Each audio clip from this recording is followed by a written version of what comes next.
नमस्कार। हमने कहा था कि जो 3 काले कानून हैं इनको वापस लेना पड़ेगा।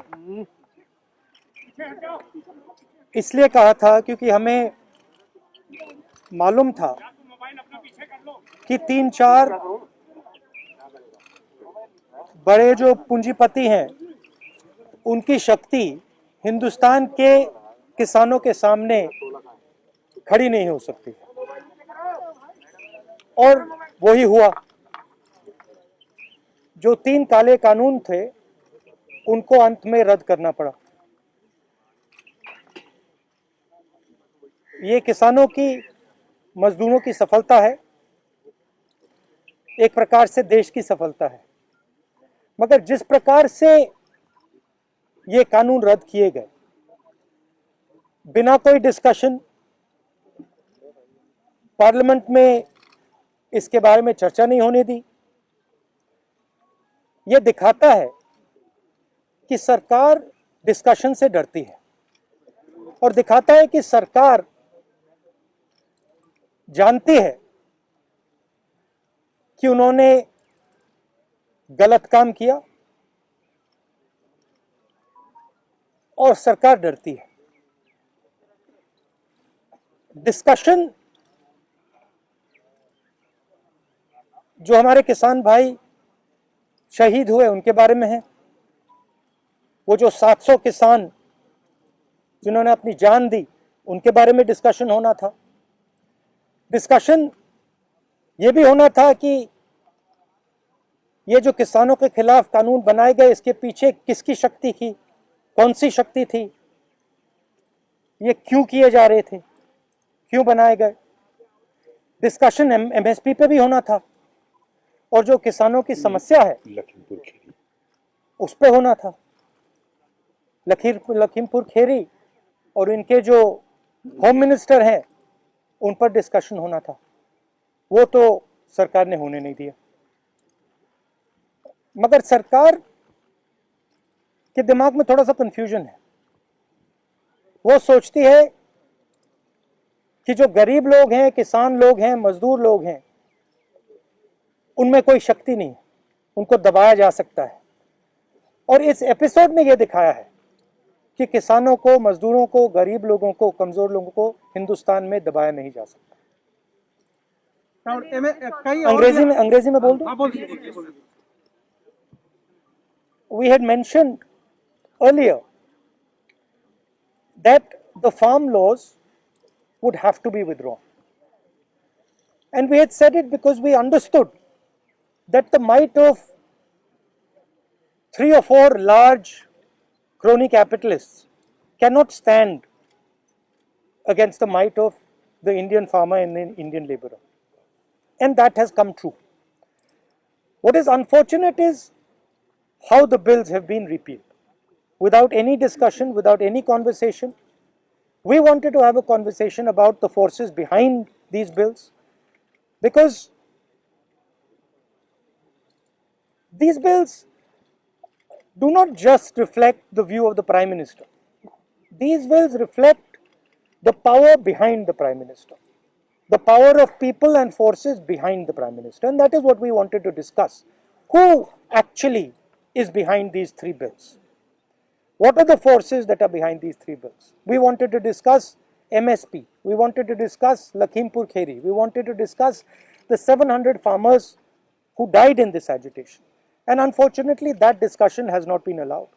This is a reflection of the fact that the government is terrified of having this discussion. The government wants to hide, the government does not have the guts to stand up for its actions, and this is quite unfortunate.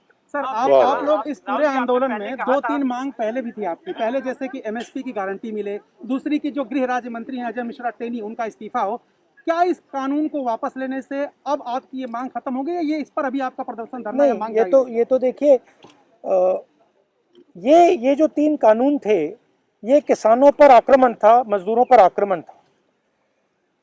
मगर किसानों और मजदूरों की जो difficulties हैं, मुश्किलें हैं, वो एमएसपी, कर्जा माफी, वो लंबी लाइन है, लंबी लिस्ट है, और वो अभी तक मतलब उनकी मांगे हैं और उनका हम समर्थन करते हैं। सर बीजेपी का ये कहना है सर कि जब प्रधानमंत्री ने राष्ट्र के नाम संबोधन में माफी मांग ली और अब जब तीनों कृषि कानून वापस हो गए लोकसभा और राज्यसभा में, तो डिस्कशन की जरूरत क्या है?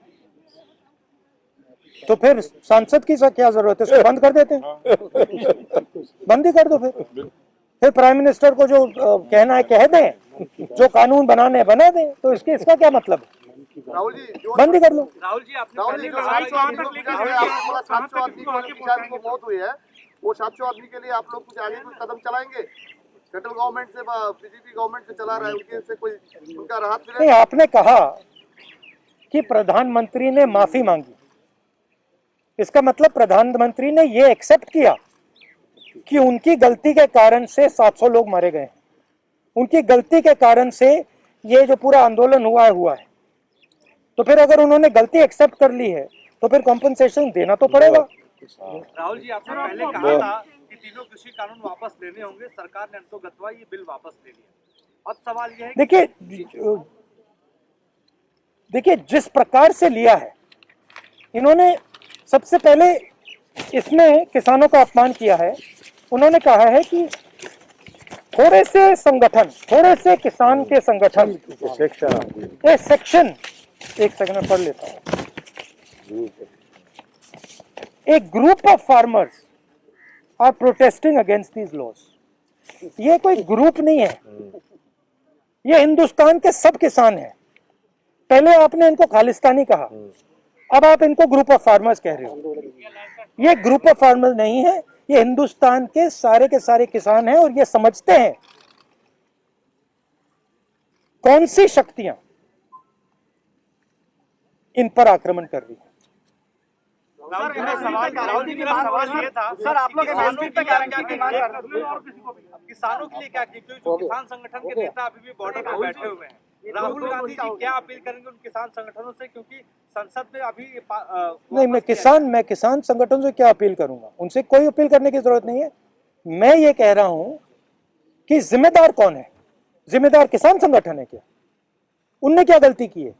उनके 700 लोग शहीद हुए हैं, उनको आपने मतलब 1 साल यहां आप बैठा रखा है, उनको घर नहीं जाने दिया आपने कहा कि गलती मेरी है, तो फिर आप कॉम्पनसेशन दो ना, और जो इनकी मांगे हैं उनको पूरा करो, एमएसपी पूरी उनको दो।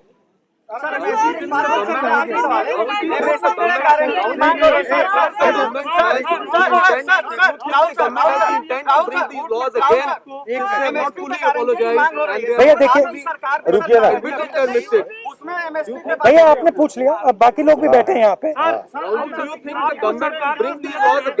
सर आपको सरकार intent is not yet clear, you know, since they have not agreed to all the demands, and you think they will Look, bring this is them not again? an isolated event. This is the thing to understand. Just now, one of our journalists was asking me the question, why Parliament should exist. Right? He does not even understand the question he is asking. Because this entire instrument is captured by the same forces that are pushing the farm bill. It is the same forces that carried out demonetization. It is the same forces that put a floor GST. It is the same forces that didn't give any money to the poor people during COVID. So the question is not whether the government is going to try to pass these farm laws again. The question is that the government is captured by a group, by an interest that is against the poor people of this country. They will do whatever can be done to damage the future of the poor people of the country. So is it because UP and Punjab the government was supposed to take a decision? Sorry? And was the government decision on repeal taken because of UP and Punjab votes? And what do you plan to do about the MSP? You'll be asked The decision was taken by the government because the government could not face the power, the strength of the Indian people represented in this case by the farmers and the laborers. Of course, the idea that UP elections are near, that must have played something in their mind. Sir, what about Last question. Sir, what Do you about still doubt the intention of the government? Because government is saying that they are fully in support of the farmers. That's why they are repealing the laws. Do you still doubt the intention So of the government? if they were fully in support of the farmers, what were they doing for the last 1 year? Why did it take 700 dead Kisans for them to repeal these laws? Why is the Prime Minister apologizing for what? If they've done nothing against the farmers, why is he apologizing? And on whose behalf is he apologizing? So the intention is bad. And as I mentioned just now, it is not, I mean, the Prime Minister is an instrument of these forces. The Prime Minister is the tool of these forces. These forces sit behind the Prime Minister. These forces capture the media and they pass laws like the farm laws. They do demonetization and they are inimical to the future of this country. Thank you very much.